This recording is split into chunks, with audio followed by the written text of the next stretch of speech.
నేను రాజకీయం చేసినంత కాలం ఈ కల్వకుంట చూసేటోళ్ళు కాలకుంట విషం లాంటి కేసీఆర్ కుటుంబాన్ని అధికారులకు రానివ్వను. ఇదే నా శపథం, ఇదే నా శపథం.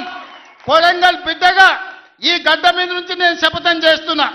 నేను రాజకీయాలలో ఉన్నంతసేపు రాబోయే ఎన్నికల్లో కేసీఆర్ కుటుంబానికి అధికారం అనేది ఇక కళ.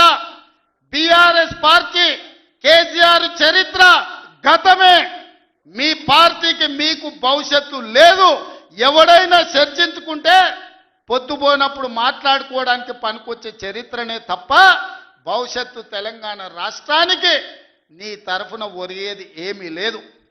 బీఆర్ఎస్ కేసీఆర్ గతమే, తెలంగాణ భవిష్యత్తు కాంగ్రెస్.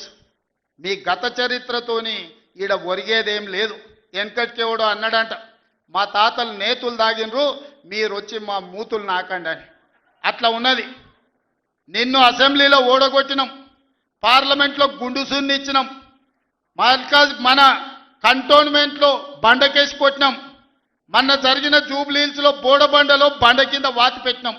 నిన్నగాక మొన్న జరిగిన సర్పంచులల్లా 12,726లో 8,335 సర్పంచులను గెలిపించుకున్నాం.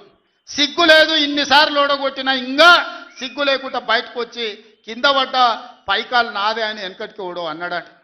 ఇట్లాంటి ఊకదంపుడు ఉపన్యాసాలు పొంకనాలు వెనకడికి ఎవడో పొంకనాల పోషిగాడు చెప్పినట.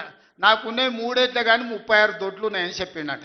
ఇవన్నీ కళ్ళు కాంపౌండ్లో చెప్పుకోవడానికి బాగుంటాయి, కాలక్షేపం చేయడానికి. కళ్ళు కాంపౌండ్ మాటలు మాట్లాడకండి తండ్రి కొడుకులు. ఇవన్నీ మేము చూసినాం.